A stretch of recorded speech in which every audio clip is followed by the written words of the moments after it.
O yun mga kaintay hirap vlog. Dumating na nga pala yung hinihintay natin parcel. So itong parcel na to, battery charger kasi yung battery ko kahit bagong bili, lagi nalulubat. So yun, subukan na natin. Thermometer of truth kung gagana ba siya.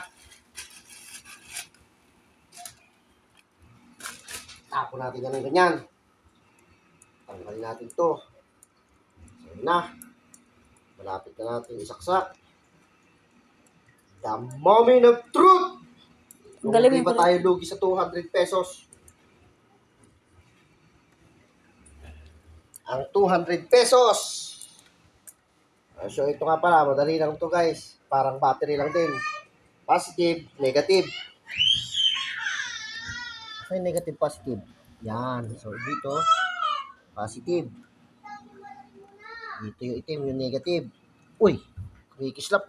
Uy, gumagana na kagad. Bakit 100%? I-charge ko pa lang. Lukot ko ah. Maganda tong charger na to guys. Kasasaksak nyo pa lang. 100% na kagad. Yan, the moment of truth. Ang 200 pesos mo, hindi gumana. Yun, gumana na. O, naka 80% na siya. So far, so good. Masasaksak ko pa lang, 80% na kagad. Ibig sabihin, 80% yung laman ng battery.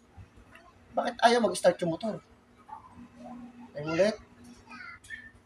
Okay. So, hintayin lang natin guys. Kung talagang magcha-charge siya, yan, makikita nyo, nag-blink siya, pero naka 80% na siya. 100 blink na. So, nag-blink siya sa 100%, hinihintay lang yung 20% para siguro mag-full charge. Malamang. Bakit? Alright guys, see you on my next vlog.